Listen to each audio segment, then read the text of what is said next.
On a cold December morning in 2010, the Suffolk County Police Department was conducting a routine search along Ocean Parkway near Gilgo Beach. They weren't looking for multiple victims that day. They were actually searching for a missing sex worker named Shannon Gilbert. But what they found, well, it would change everything. Officer John Malia and his cadaver dog, Blue, were working their way through the thick bramble when they stumbled upon something that made their blood run cold. Hidden in the dense undergrowth, wrapped in burlap sacks, were the remains of 4 women. 4 lives discarded like they meant nothing. You know what's really haunting? These women had been missing for years. Their families desperately searching for answers. The first victim was identified as Maureen Brainard Barnes. She disappeared back in July 2007 while working in Manhattan. Then there was Melissa Bartholomew, last seen in July 2009. Megan Waterman vanished in June 2010, and Amber Lynn Costello. She was last seen just a few months before they found her in September 2010. All 4 women had something in common. They were sex workers who advertised their services on Craigslist. They were all petite in their 20s, and God, they were all someone's daughter, sister, maybe even mother. The press started calling them the Gilgo Four. But these women were so much more than victims. They were human beings who got caught in the web of a monster. The discovery sent shockwaves through the community. I mean, imagine living in this peaceful beach area and suddenly learning that a killer had been using it as their dumping ground for years. And the scary part? They still hadn't found Shannon Gilbert, the woman they were originally looking for. Little did anyone know, this was just the beginning of a much darker story. As investigators continued searching the area around Gilgo Beach in March 2011, the case took an even more disturbing turn. They found more human remains, a lot more.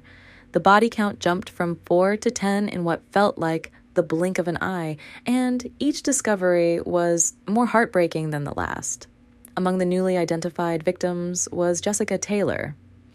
Her case was particularly brutal because they'd actually found parts of her remains back in 2003, and now, 8 years later, they were finding more. Then there was Valerie Mack, who'd been missing since 2000. Can you imagine? These women had been out there, forgotten by almost everyone, for over a decade. But what really shook everyone to their core was the discovery of a toddler's remains. I mean, a child.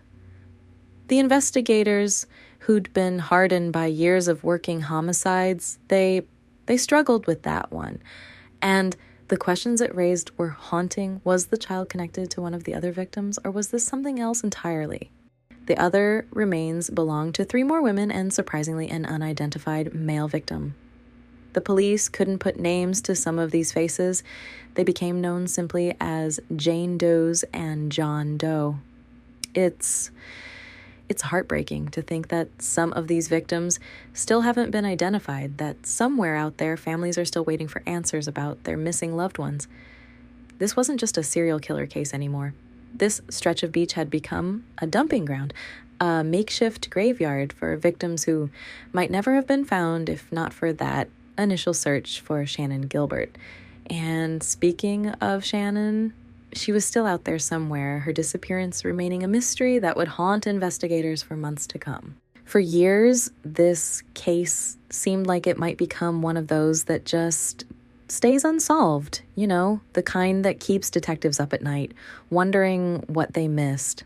After the shocking discoveries of 2011, the investigation hit what felt like wall after wall. But in 2015, something changed. The Suffolk County Police decided enough was enough and formed a special task force dedicated to solving these murders. They brought in everyone, federal agents, state police, local law enforcement. It was like, finally, all these different agencies were working together, sharing information, comparing notes.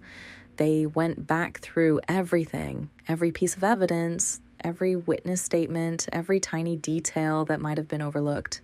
The thing about cold cases is that sometimes time can actually work in your favor. By 2017, DNA technology had come so far from where it was when they first found the bodies. The investigators now had tools they could only dream about back then. They managed to get DNA evidence from the crime scenes. I mean, actual genetic material that could help identify the killer. You know what's crazy?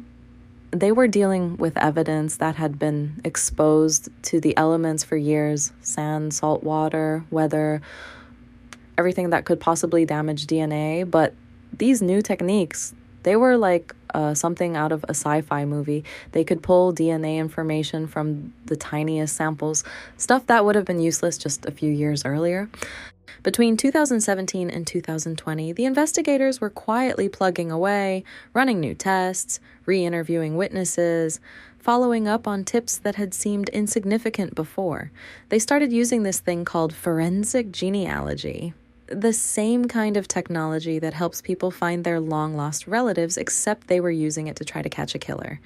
Every few months, there'd be whispers about new leads, possible breakthroughs. The public would get excited, thinking maybe this was it. Maybe they'd finally caught the person responsible. But then, nothing. At least that's what it looked like from the outside. What we didn't know was that behind the scenes, investigators were slowly, methodically building a case that would eventually lead them to someone nobody expected. After years of painstaking investigation, 2022 brought the breakthrough investigators had been desperately waiting for. A suspect emerged from the shadows: Rex Heuermann, a New York City architect who, on the surface, seemed to lead a completely normal life. But the evidence that started piling up told a very different story. You see, investigators had been looking at cell phone records, like really looking at them. They noticed something interesting. The locations of Heuermann's phone matched up with where some of the victims were last seen. It wasn't just once or twice, but it was a pattern. And get this. They also found records of a pickup truck, the kind witnesses had mentioned seeing near the crime scenes, and guess who owned one just like it? The thing that really got investigators excited, though, was the DNA. God, this is crazy, but they managed to match Heuermann's DNA to evidence found on the victims. Now, you might be wondering how they got his DNA in the first place. Well, they had to be really creative and patient. They watched him, they waited, they collected samples from things he'd thrown away, stuff he probably never thought twice about. The more they dug into Heuermann's life, the more red flags started popping up. His internet history, I mean, wow, let's just say he had some pretty disturbing searches that lined up way too perfectly with these murders. And then there were the burner phones, you know, those prepaid phones that people use when they don't want to be traced. Yeah, they found evidence he'd been using those to contact some of the victims. What's really chilling is that all this time, while investigators were building their case, Heuermann was just living his life, going to work in Manhattan, coming home to his family in Massapequa Park. He was literally hiding in plain sight, just a few miles from where they found the bodies. Makes you wonder how many times he drove past that beach, knowing what he'd done there. The investigation team had to keep everything super quiet. They couldn't risk tipping him off. They needed to make sure they had everything absolutely perfect before they made their move, because after more than a decade of dead ends, they couldn't afford to get this wrong. They needed this to stick. On July 13th, 2023, the quiet suburb of Massapequa Park was shaken when police finally moved in on Rex Heuermann. They arrested him right there on the street in Manhattan near his architectural firm. It was like something out of a movie, except this was terrifyingly real. This man, this architect who'd been walking among us for years, was finally in custody. The evidence they had against him, oh my God, it was like pieces of a puzzle finally coming together. You know what really got him? A pizza crust. Yeah, you heard that right. The investigators had been watching him, waiting for him to throw something away that would give them his DNA, and when he tossed out that pizza crust, they finally had what they needed. The DNA was a match to evidence found on the victims. It was the smoking gun they'd been waiting for. But that's not all. The investigators found that Heuermann had been using burner phones to contact his victims. Like, He thought he was being clever, using these disposable phones that couldn't be traced back to him, but he messed up. They managed to connect the dots between these burner phones and the times and locations where the victims disappeared. What's really disturbing is what they found when they searched his house. I mean, God, the amount of evidence they collected was staggering. They spent days going through that house, and each day seemed to bring something new to light. The district attorney charged him with the murders of Melissa Barthelemy, Megan Waterman, and Amber Lynn Costello. And get this, they named him as the prime suspect in Maureen Brainerd Barnes' murder, too. The community was just shocked. Here was this man, married with kids, working as an architect in Manhattan, living in this nice suburban neighborhood. His neighbors had no idea. I mean, how could they? He'd been living this double life for years, going about his daily routine like nothing was wrong while these families were suffering, waiting for answers about what happened to their loved ones. You know, as I sit here thinking about this case, it really shows us how these kinds of investigations can drag on for years, sometimes decades, before we get any answers. The Gilgo Beach case isn't even fully solved yet. I mean, investigators are still working to figure out if Heuermann is connected to the other victims found in the area. What really hits home about this case is how it shines a light on something we don't talk about enough, how society often overlooks crimes against certain groups of people. Like, these women who were targeted, they were sex workers, and for too long, their cases just didn't get the attention they deserved. It's heartbreaking, really, when you think about it. And you know what's kind of scary?